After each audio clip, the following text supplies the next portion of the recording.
So ఇవాళ మనం 2.7 శ్లోక గురించి నేర్చుకుంటున్నాము. సో ఆల్రెడీ మనం 108 శ్లోకాస్ లో ఇది నేర్చుకున్న శ్లోకనే చాలా ఇంపార్టెంట్ శ్లోక. సో ఇక్కడే ఒక టర్నింగ్ పాయింట్ కూడా ఉంటది. సో దాని గురించి మనం తర్వాత మాట్లాడుకుందాం. సో ముందు ఎవరైతే ఈ శ్లోక చదవాలనుకుంటున్నారో వాళ్ళు హ్యాండ్ రైజ్ చేయండి. నరసింహదాస్ ప్రభు, హరే కృష్ణ ప్రభు చదువుతారా? చదువుతాను మాతాజీ. హరే కృష్ణ. చదువుతారు. హరే కృష్ణ. కార్పణ్యదోషోపహత స్వభావః పృచ్ఛామి త్వాం ధర్మ సమ్మూఢచేతాః యక్షేయస్సాన్నిశ్చితం బ్రూహి తన్మే శిష్యస్తేహం చాదిమాం త్వాం ప్రపన్నం. హరే కృష్ణ. హరే కృష్ణ ప్రభు, హరే గోడ్. థ్యాంక్ యూ సో మచ్ ప్రభు. నెక్స్ట్ నాగమణి మంచిల మాతాజీ. హరే కృష్ణ మాతాజీ. హరే కృష్ణ మాతాజీ.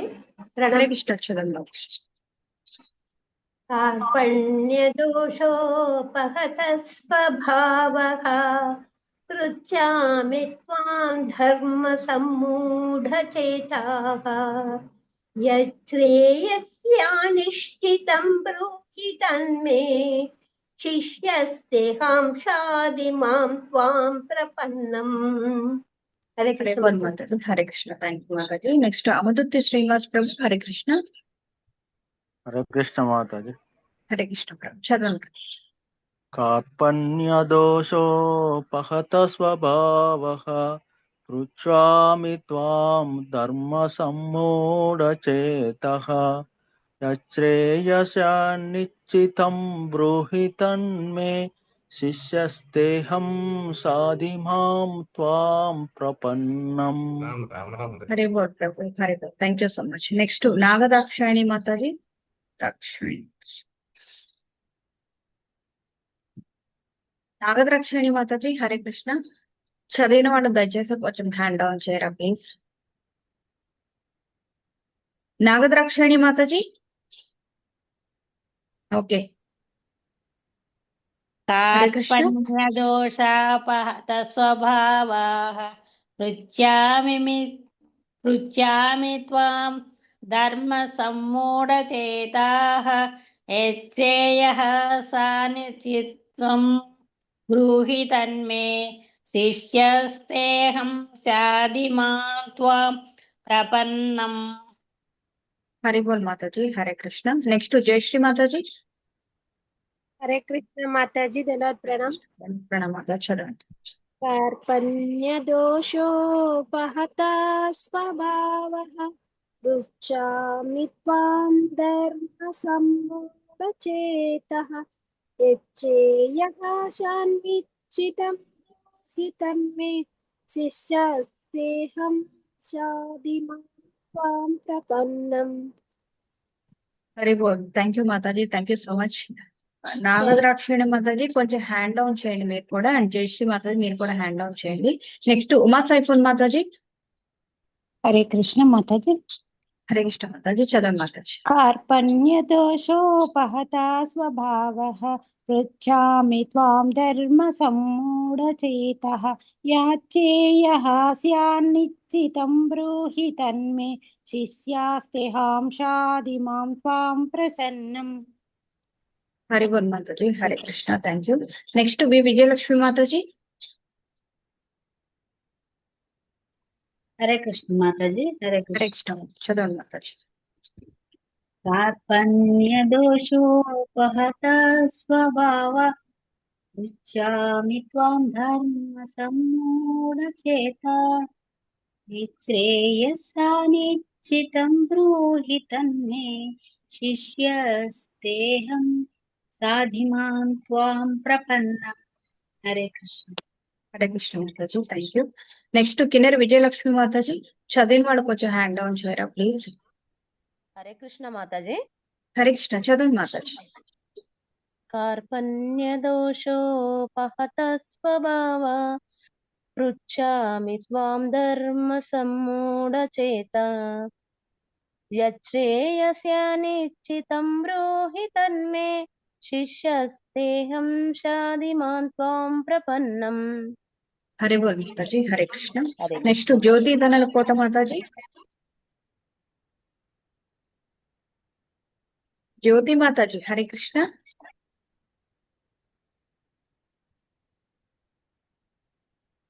జ్యోతి ధనల్కోట మాతాజీ ఉన్నారా? హరే కృష్ణ మాతాజీ చదవండి మాతాజీ. హరే కృష్ణ మాతాజీ. ఎవరు? చదవండి మాతాజీ.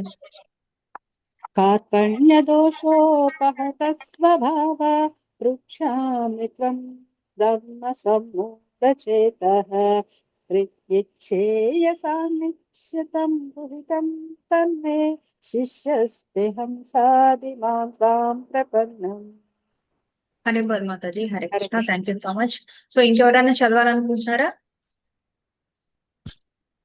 ఓకే, నెక్స్ట్ అనువాదం ఎవరు చదవాలనుకుంటున్నారో శ్లోక చదవని వాళ్ళు హ్యాండ్ రైజ్ చేయండి దయచేసి.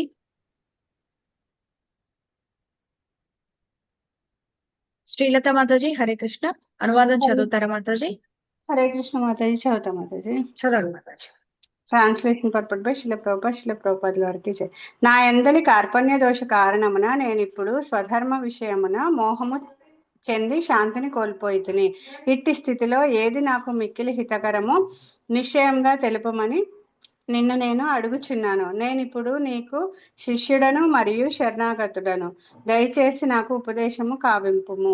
హరే కృష్ణ మాతాజీ. దండత్ ప్రణామాలు. Thank you. హరే బోల్ మాతాజీ. Thank you so much. Next భాష్యం ఎవరు చదువుతారా? హ్యాండ్ రైజ్ చేస్తారా?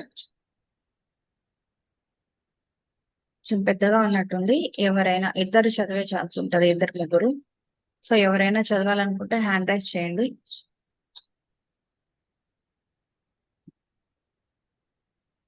కిన్నెర విజయలక్ష్మి మాతాజీ హరే కృష్ణ మాతాజీ చదవండి మాతాజీ. చదివిదా మాతాజీ? చదవండి మాతాజీ. భాష్యం చదవండి. హరే కృష్ణ మాతాజీ. హరే కృష్ణ. భాష్యము. ప్రకృతి నియమములను అనుసరించి భౌతిక కర్మలే ప్రతి ఒక్కరి కలతలకు మూల కారణము లగుచున్నవి. ప్రతి అడుగులోనూ కలతలే ఎదురగుచుండును. కనుక జీవిత లక్ష్యమును సాధించుటలో సరి అయిన నిర్దేశము నొసగు ఆధ్యాత్మికాచార్యుని ఆశ్రయించుట అందరికీ ఉత్తమము.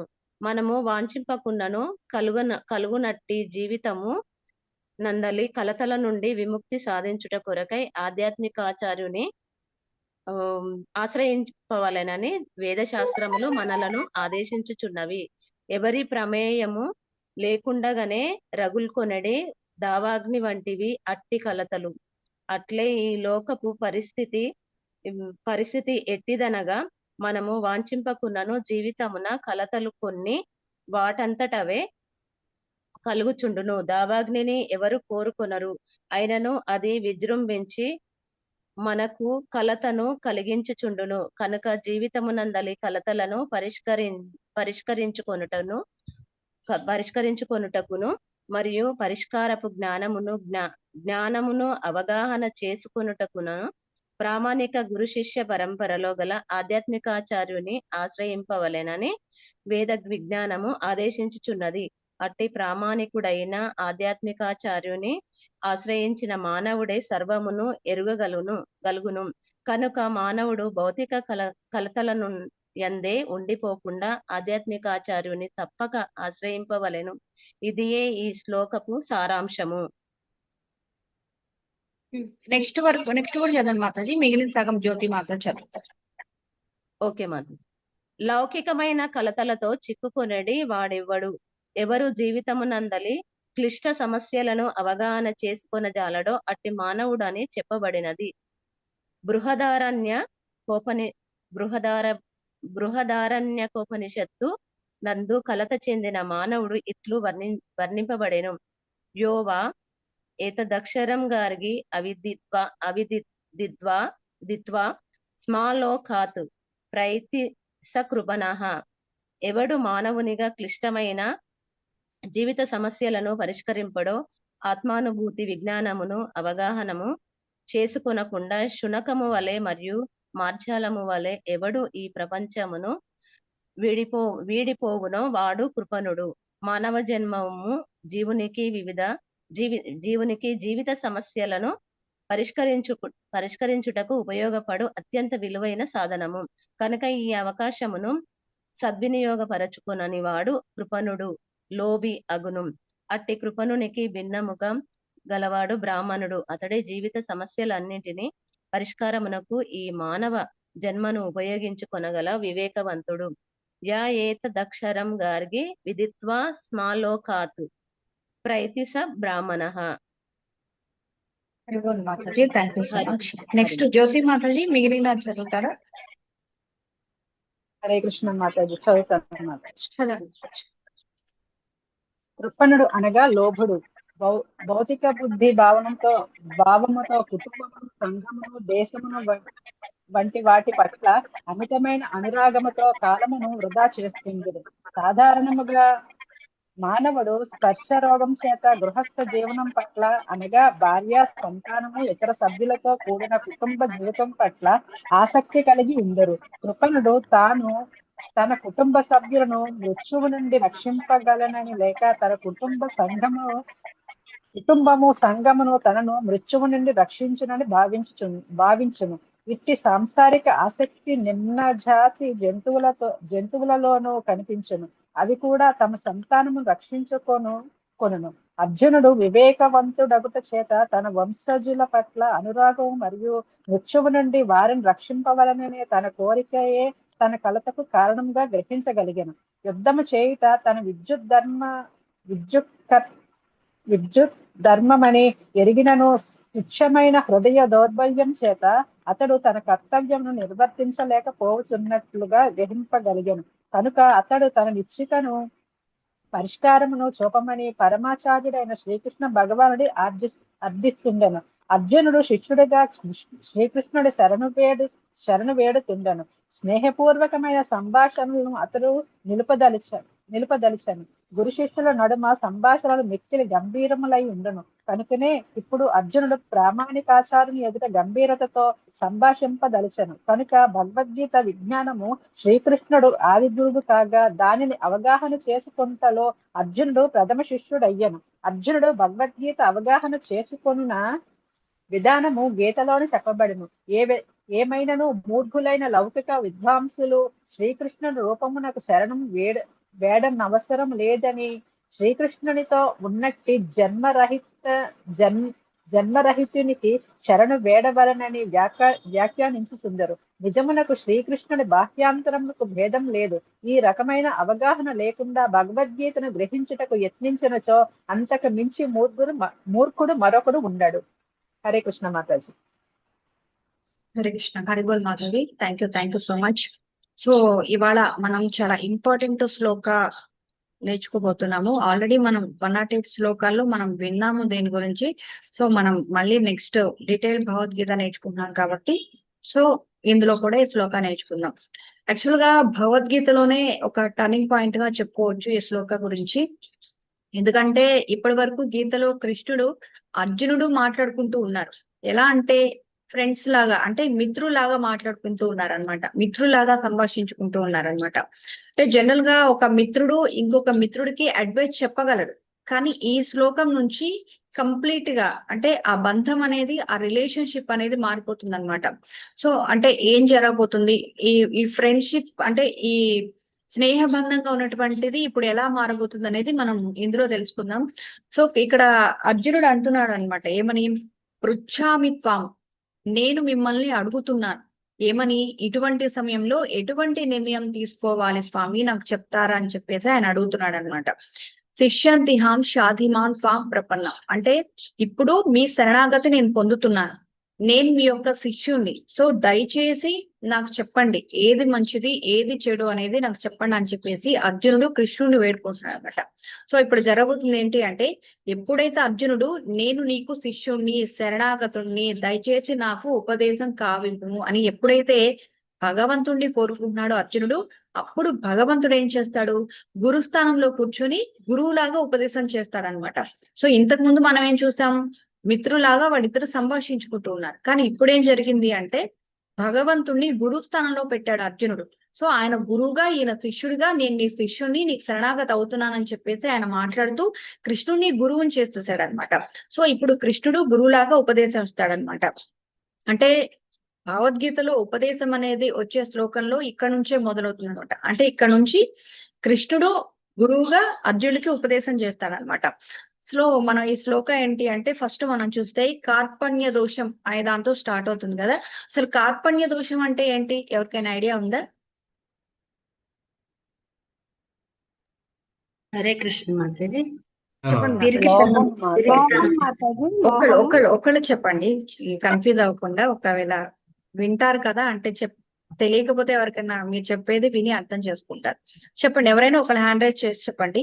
విజయలత మాతాజీ ఎవరైనా హ్యాండ్ రైజ్ చేస్తే చూసి చెప్పండి మాతాజీ. కిన్నెర విజయలక్ష్మి మాతాజీ. Yes, చెప్పండి మాతాజీ.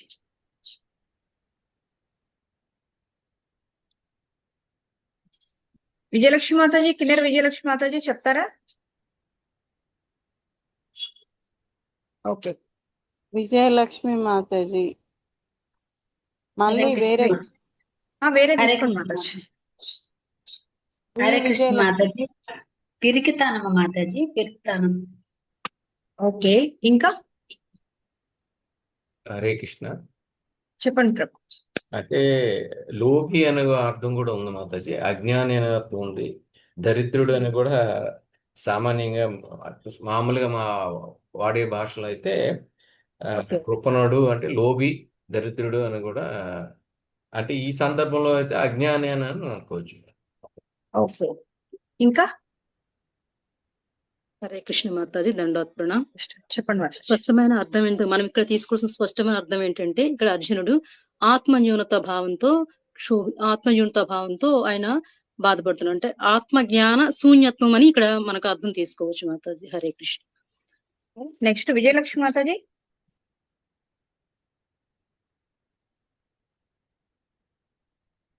విజయలక్ష్మి మాతాజీ చెప్తారా? Okay, Lakshmi Mataji. Okay, okay. So ఇక్కడ ఏంటి అంటే మనకి బుక్ లో చూస్తే కార్పణ్య దోషం అంటే లోభము, బలహీనత, రెండు, లోభము అండ్ బలహీనత.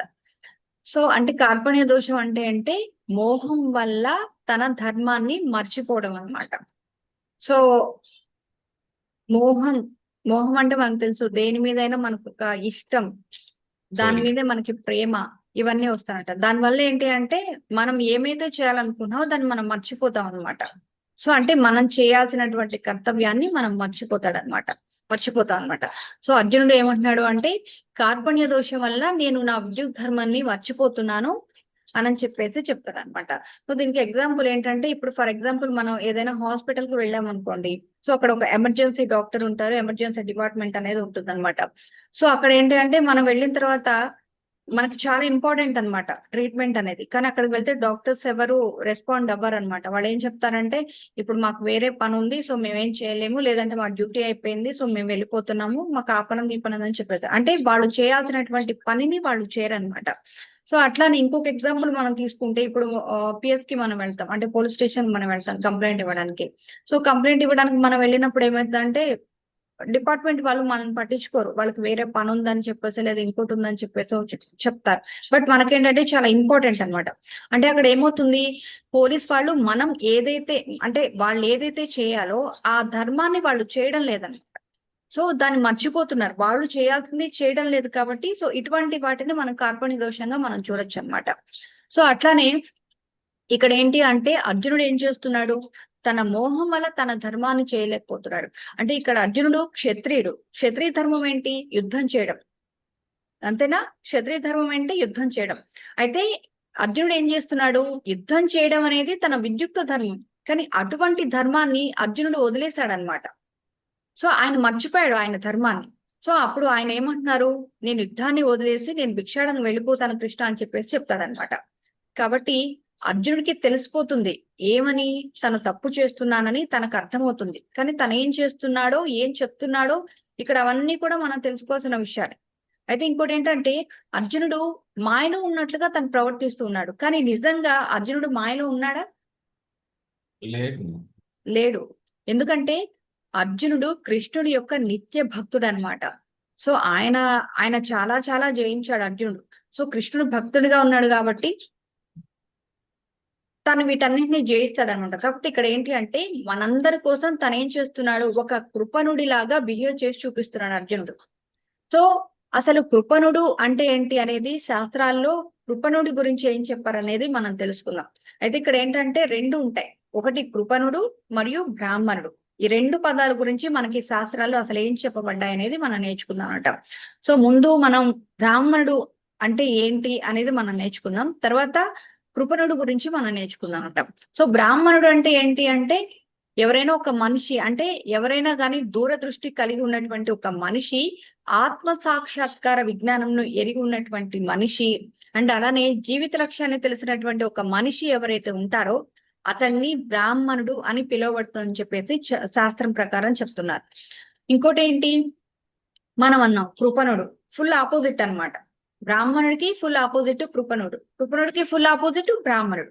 కృపణుడు అంటే భవిష్యత్ గురించి అతనికి ఎలాంటి ఆలోచన ఉండదన్నమాట, కేవలం వర్తమానం గురించి మాత్రమే ఆలోచిస్తాడు. అంటే ఇప్పుడు ఏం జరుగుతుందో దాని గురించి మాత్రమే ఆలోచిస్తాడు. తనకి భవిష్యత్తులో నాకు ఒక లైఫ్ ఉంది, నేను ఆత్మని, నేను దేహాన్ని కాదు అనేటువంటి ఆధ్యాత్మిక విజ్ఞానం తెలియనటువంటి వాడిని కృపణుడు అంటారనమాట. సో అలాంటి కృపణుడు ఏమనుకుంటాడంటే తన జీవితమే తనకి సర్వం అని చెప్పేసి అనుకుంటూ ఉంటాడు. ఈ జీవితం, ఈ శరీరం అంతా కూడా సర్వస్వం అనుకొని తనకి ఏదైతే ఉంటుందో, ఒక విలువైనటువంటి సమయం ఏదైతే ఉంటుందో ఆ సమయాన్ని వృధా చేస్తాడనమాట కృపణుడు. సో బ్రాహ్మణుడైతే ఏం చేస్తాడు, బ్రాహ్మణుడు అనేవాడు ఒక జ్ఞాని అన్నమాట. అంటే తనకు వచ్చినటువంటి సమయాన్ని, అంటే ఈ లైఫ్ లో ఏదైతే ఒక సమయం అనేది ఉందో దాన్ని ఏం చేస్తాడంటే ఎప్పుడు భౌతిక ప్రపంచం మీద దృష్టి పెట్టడు. అంటే బ్రహ్మతత్వాన్ని తెలుసుకోవడానికి, అలానే భగవత్ తత్వాన్ని తెలుసుకోవడానికి, పరమాత్మ తత్వాన్ని తెలుసుకోవడానికి, వీటన్నిటిని తెలుసుకోవడానికి తనకు ఉన్నటువంటి, తనకి ఇచ్చినటువంటి సమయాన్ని తను చాలా సద్వినియోగం చేసుకుంటాడనమాట. సో అటువంటి వాడు బ్రాహ్మణుడు అనమాట. సో కృపణుడికి బ్రాహ్మణుడికి డిఫరెన్స్ ఏంటి అంటే, ఒక పాయింట్ లో బ్రాహ్మణుడు ఏం చేస్తాడంటే తనకున్నటువంటి సమయాన్ని నిత్యం దేవుడి మీద, భగవంతుడి గురించి తెలుసుకోవడానికి పెట్టుకుంటాడు. కృపణుడు ఏం చేస్తాడు, తన భౌతిక లైఫ్ గురించి ఆలోచించడంలోనే దృష్టి పెడుతూ ఉంటాడు అనమాట. సో అయితే ఇక్కడ ఏంటి అంటే అర్జునుడు ఒక కృపణుడి లాగా ప్రవర్తిస్తున్నాడు.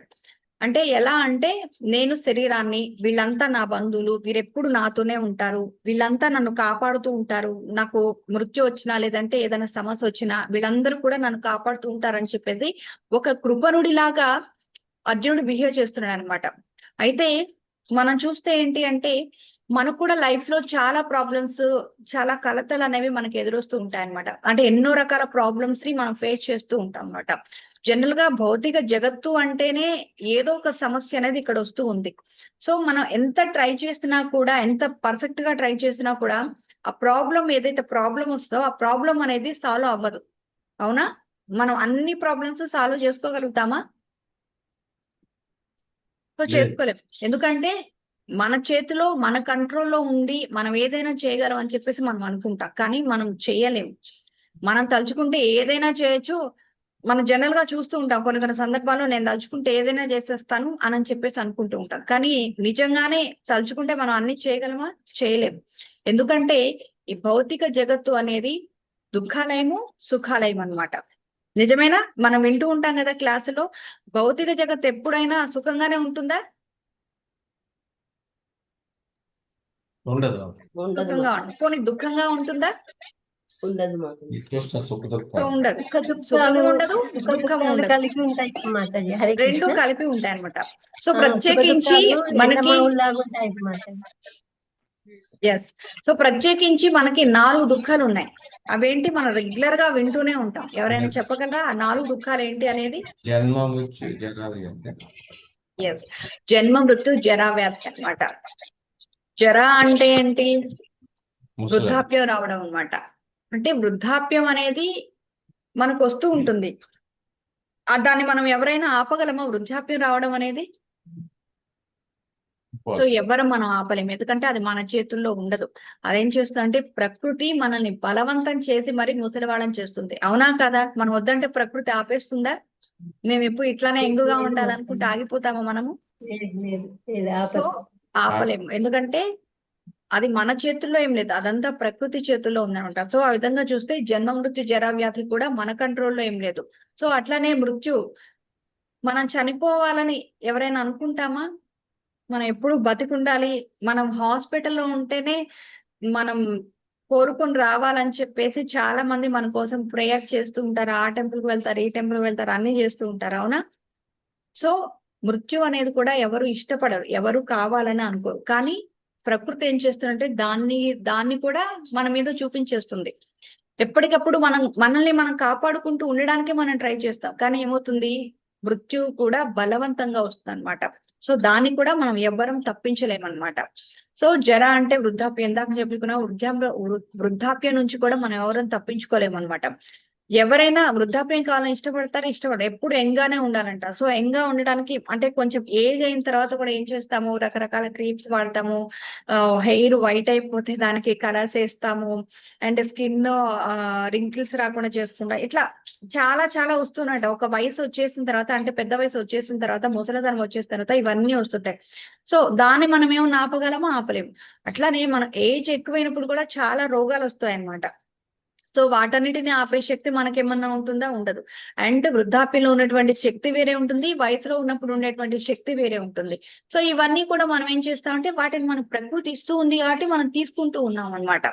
సో అట్లానే ఇప్పుడు ఫర్ ఎగ్జాంపుల్ మనకేమి రోగాలు ఉండవు అన్నమాట. కానీ మనం రోగం కావాలని మనం ఏమైనా అనుకుంటామా? సో డాక్టర్ దగ్గరికి వెళ్ళి, డాక్టర్ గారు మాకు ఎలాంటి ప్రాబ్లం లేదు, సో మీరు మాకేమైనా ఒక చిన్న డిసీజెస్ ఇస్తారా, ఏదైనా చిన్న రోగం ఇస్తారా అని చెప్పేసి మనం ఏమైనా కోరుకుంటామా డాక్టర్ దగ్గరికి వెళ్ళి? సో ఏం కోరుకోము. ఎందుకంటే ఇవన్నీ కూడా మన ఈ భౌతిక జగత్తులో వస్తూ ఉంటాయి, పోతూ ఉంటాయి అన్నమాట. సో పుట్టడం అనేది జరుగుతుంది, అలానే చనిపోవడం అనేది జరుగుతుంది, మధ్యలో వృద్ధాప్యం అనేది కూడా వస్తూ ఉంటుంది అన్నమాట. సో ఇట్లాగా భౌతిక జగత్తులో ఇవన్నీ కామన్ గా నిత్య ప్రక్రియలాగా జరుగుతూనే ఉంటాయి.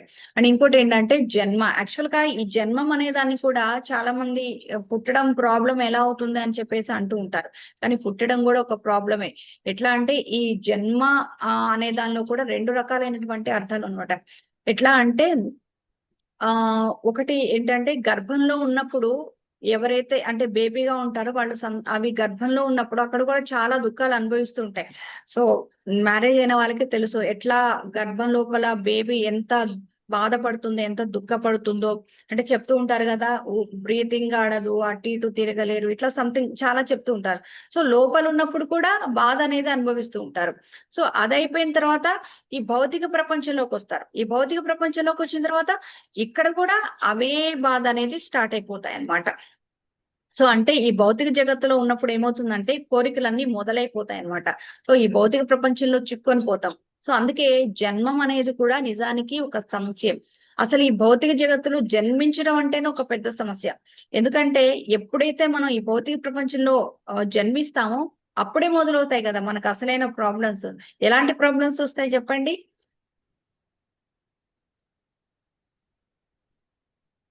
హరే కృష్ణ. జన్మ మృత్యు జరా వ్యాధి మాతాజీ. హరే కృష్ణ దండోత్పడం. సో పుట్టిన తర్వాత ఎలాంటి ప్రాబ్లమ్స్ వస్తాయి?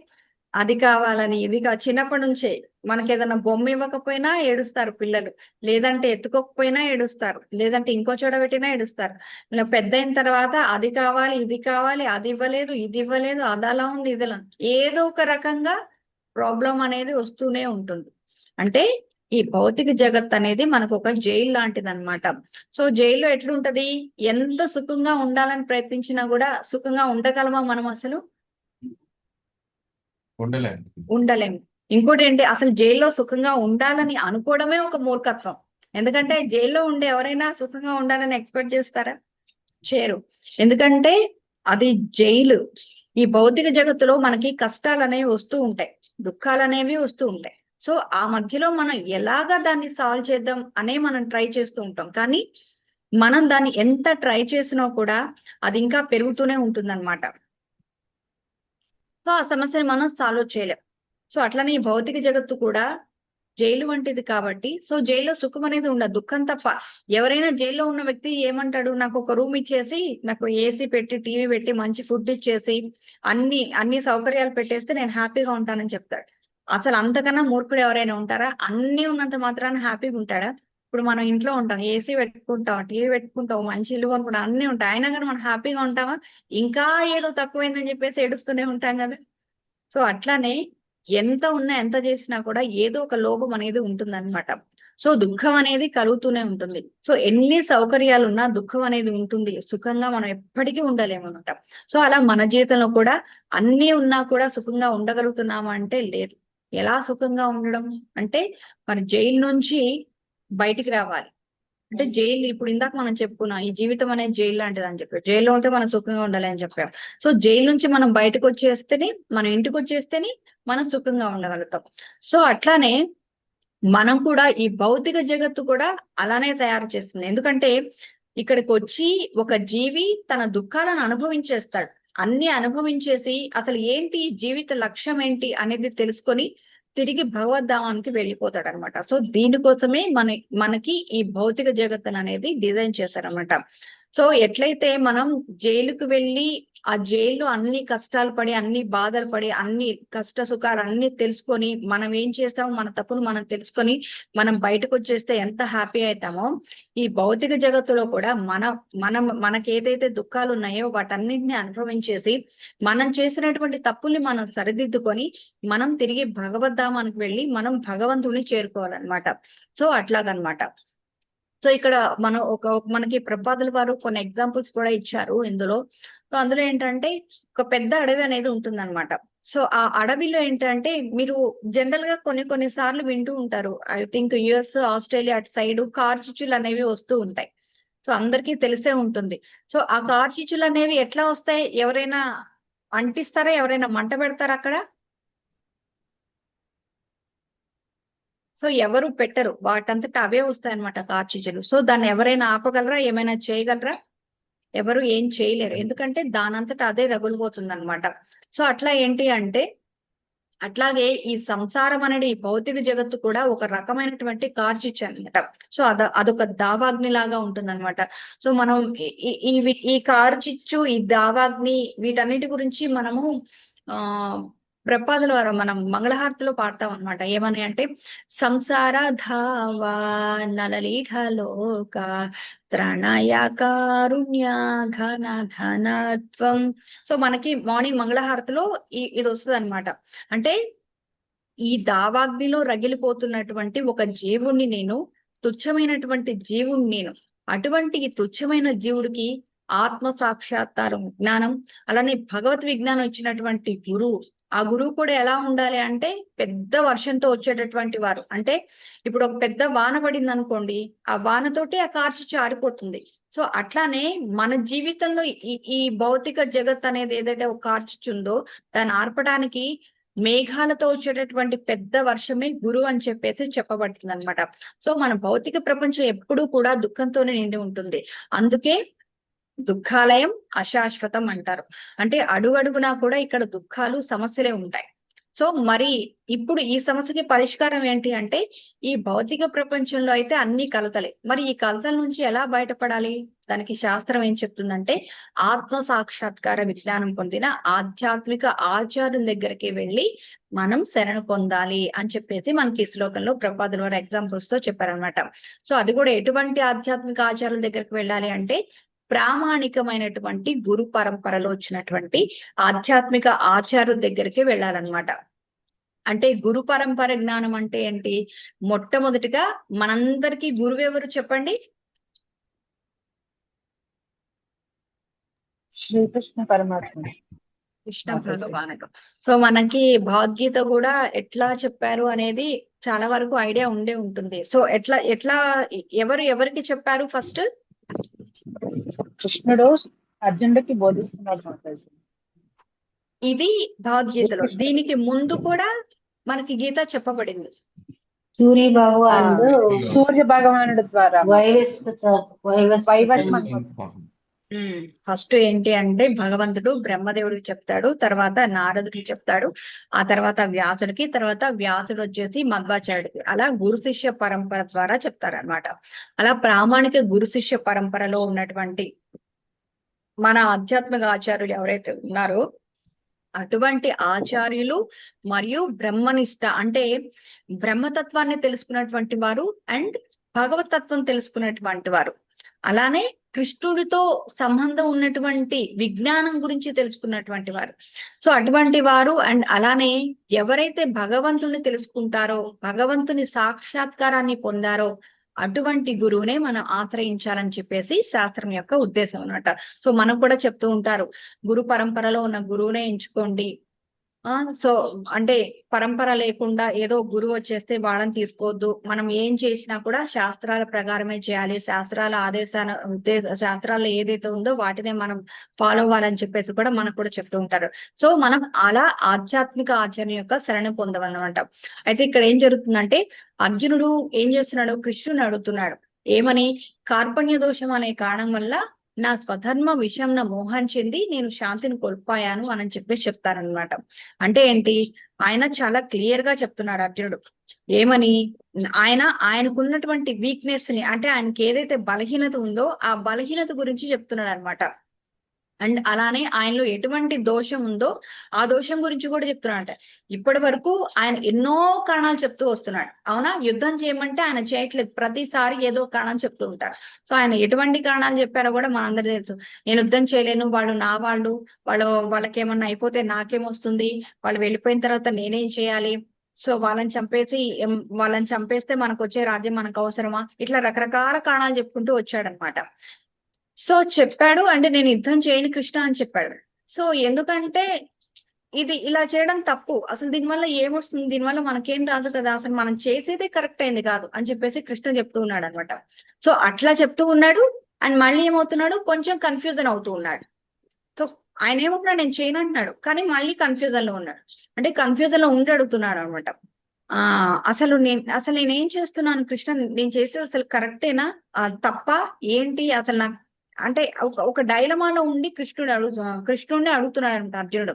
సో కృష్ణుడితో ఆయన చెప్తే ఒకవైపు అర్జునుడికి ఏమనిపిస్తుంది అంటే, ఒకవైపు ఆయన చెప్తుంటే కరెక్ట్ అనిపిస్తుంది, మరోవైపు చూస్తేనేమో మళ్ళీ ఇదేమో రాంగ్ అని అనిపిస్తుంది. అంటే అది కరెక్ట్ అర్థం అవ్వట్లేదు, తప్పు అర్థం అవ్వట్లేదు. సో ఇటువంటి కన్ఫ్యూజన్ లో ఉన్నాడు అనమాట అర్జునుడు. సో మనకు కూడా లైఫ్ లో ఒక్కొక్కసారి ఏంటంటే కొన్ని సందర్భాల్లో మనకి ఏం చేయాలో ఎలా ఉండాలో మనకు అర్థం కాదు. మనం చేసే తప్ప కరెక్టా ఏంటి అసలు ఏం అర్థం కాక మనం డైలమాలో ఉంటాం అనమాట. సో అప్పుడు మనం ఎవరో ఒకరిని అడుగుతుంటాం. సో మనం అర్జున్ లాగా వెళ్ళి కృష్ణని అడగగలమా, కృష్ణ నాకు ఇది చెప్పు, నాకు ఈ ప్రాబ్లం వచ్చిందని చెప్పేసి మనం అడగలేం. సో ఎందుకు అంటే మనం అంటే దేవుడి దగ్గరికి వెళ్ళి అడిగే అంత కాదు కాబట్టి, మనకి దేవుడి రూపంలో దేవుడికి దగ్గరగా ఎవరైతే ఉన్నారో ఆ గురువుని మనకు అందించారు కాబట్టి మనం డైరెక్ట్ గా కృష్ణుని అడగలేం. కాబట్టి కృష్ణుడి యొక్క ప్రతినిధి మనకి గురువు కాబట్టి మనము గురు ద్వారా మనకున్నటువంటి సమస్యల గురించి మనం అడుగుతామన్నమాట. సో అర్జునుడు ఏం చేస్తున్నాడు, కృష్ణుడిని డైరెక్ట్ గా అడుగుతున్నాడు అనమాట. సో అర్జునుడు ఏం చేస్తున్నాడు, కృష్ణుడి యొక్క శరణాలను ఆశ్రయించి ఆయన అడుగుతున్నాడు, నేను నీ శిష్యుని, నేను నిన్ను ఆశ్రయిస్తున్నాను, నేను నీకు శరణాగుతున్నాను చెప్పేసి అంటున్నాడు అనమాట. సో ఎట్లయితే అర్జునుడు కృష్ణుడి యొక్క చరణాలను ఆశ్రయిస్తున్నాడో అట్లానే మనం కూడా మన యొక్క గురువుని ఆశ్రయించాలని చెప్పేసి అర్జునుడు మనకి ఇందులో నేర్పిస్తున్నాడు అనమాట. సో అర్జునుడు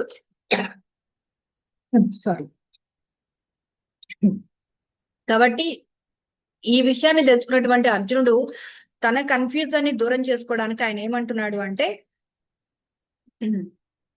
కృష్ణ నన్ను నీ శిష్యునిగా స్వీకరించు, నేను నీకు శరణాగతుణ్ణి అని చెప్పేసి ఆయన ఈ శ్లోకంలో అడుగుతున్నాడు అనమాట. అంటే మనం కూడా గురువు దగ్గరికి వెళ్ళేటప్పుడు ఎలా వెళ్ళాలి, ఏ విధంగా మనం వెళ్ళాలని చెప్పేసి కూడా కృష్ణుడు మనకి ఇక్కడ చెప్తున్నాడు అనమాట. అది కూడా మనకి ఇక్కడ అర్జునుడు చెప్తున్నాడు అనమాట. సో అది కూడా మనకి ఇక్కడ అర్జునుడు నేర్పిస్తున్నాడు అనమాట.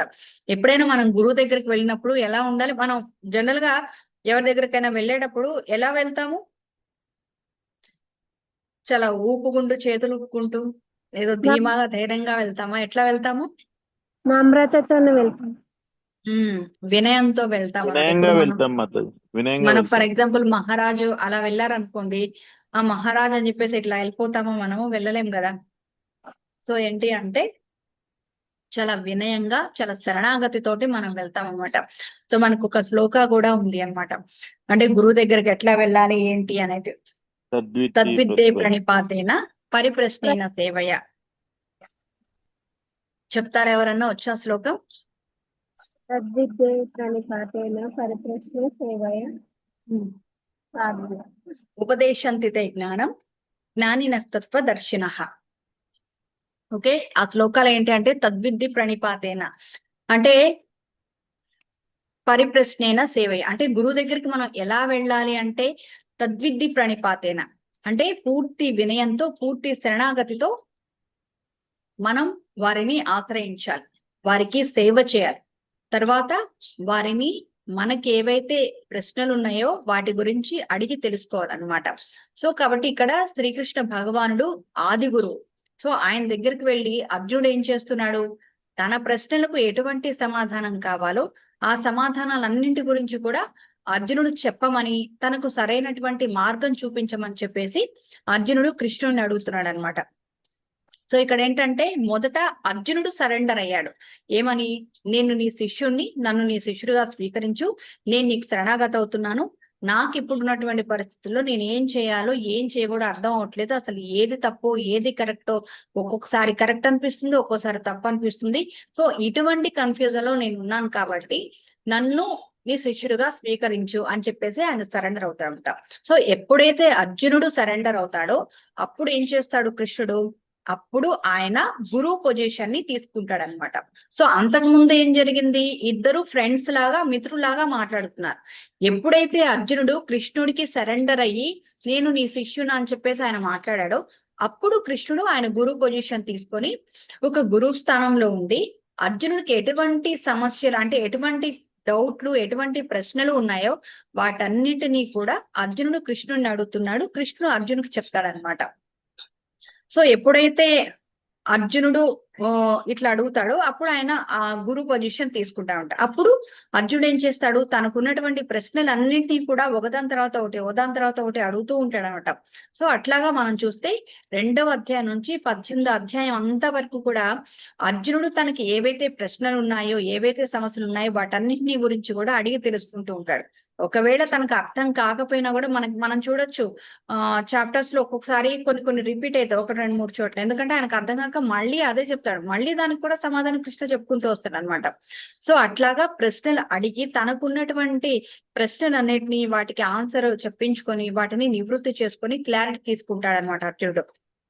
సో ఇందులో మనం చూడొచ్చు ఒక గురువు ఒక శిష్యుడి యొక్క సంభాషణ ఎలా జరుగుతుంది అనేటువంటి ఒక అద్భుతమైనటువంటి విషయాన్ని మనకు చూపించేటువంటి ఈ గ్రంథమే భగవద్గీత అని మనం చెప్పుకోవచ్చు అనమాట.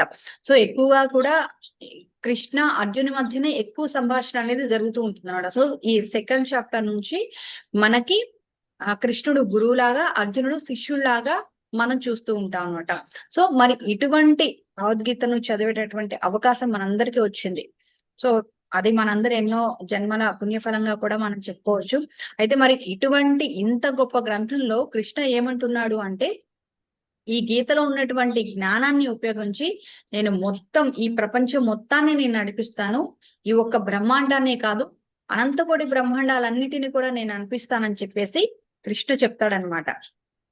సో ఇది భగవద్గీత అనేది ఎంత గొప్ప గ్రంథమో మనందరికీ తెలుసు. ఈ భగవద్గీతలో మనం ఎన్నో విషయాల గురించి మనం తెలుసుకుంటూ ఉంటాం అనమాట. సో ఇవాళ మనం తెలుసుకున్నటువంటి అతి గొప్ప విషయం ఏంటి అంటే మనకి ఎప్పుడైనా జీవితంలో మనం ఏదైనా ఒక పని చేయాలి అనుకుంటే మనకు అసలు ఎలాంటి గైడెన్స్ కావాలనుకుంటే పర్టికులర్ గా ఎస్పెషల్ ఈ ఆధ్యాత్మిక జీవితంలో మనకు గైడెన్స్ కావాలి అంటే మనం ఏం చేయాలి, ఒక మంచి గురువుని మనం ఎంచుకోవాలన్నమాట. జనరల్ గా ఈ మెటీరియల్ వరల్డ్ లో ఏంటంటే మనకి ఏం కావాలన్నా మనకి ఏదైనా సజెషన్ ఇవ్వడానికి చాలా మంది ఉంటారు, అవునా? కానీ ఆధ్యాత్మిక లైఫ్ వచ్చేసరికి మనకి సజెషన్స్ ఇచ్చే వాళ్ళు అనేవాళ్ళు ఎవ్వరూ ఉండరు అనమాట. సో మనం ఇప్పుడు మెటీరియల్ వరల్డ్ లో వచ్చి నేను కృష్ణుని ఎలా చేరుకోవాలి, నేను నా భక్తిని ఎలా డెవలప్ చేసుకోవాలి, నేను ఎలా ఇంప్రూవ్ అవ్వాలంటే ఎట్లా చూస్తారు, మనందరిని వింతగా చూస్తారు. వీడేంటి ఇట్లా వచ్చి ఇట్లా అడుగుతున్నాడు, వీటి పిచ్చి పట్టింది అనుకుంటారు. జనరల్ గా అనుకునేది అదే మన ఆధ్యాత్మిక లైఫ్ లో ఉన్నటువంటి గురువుల దగ్గరికి వెళ్ళి చూడండి. సో వాళ్ళని అడిగితే వాళ్ళకి కరెక్ట్ గా చెప్తారు. ఇంకా ఇప్పుడే వచ్చి అసలైన లైఫ్ లోకి అని చెప్పేసి కూడా మనల్ని అప్రిషియేట్ చేస్తారు అనమాట. సో అట్లాగా మనకి ఆధ్యాత్మిక లైఫ్ ఏదైనా కానీ ప్రాబ్లం వస్తే గనక సో మనం ఖచ్చితంగా భగవంతుడిని చేరుకోవాలి. ఆ భగవంతుడు కూడా ఎట్లా ఉండాలి అంటే ప్రామాణికమైనటువంటి ఆధ్యాత్మిక ఆచార్యులు వీళ్ళ దగ్గరికి మాత్రమే మనం వెళ్ళాలి. ఎందుకంటే ఇటువంటి వాళ్ళే కృష్ణ యొక్క విశుద్ధ భక్తులు అన్నమాట. సో మనం అటువంటి గురువుల దగ్గరికి వెళ్ళి మనకున్నటువంటి ఆధ్యాత్మిక సమస్యలను చెప్పి మనం తెలుసుకోవాలి, మన జీవితాన్ని సార్థకం చేసుకోవాలన్నమాట.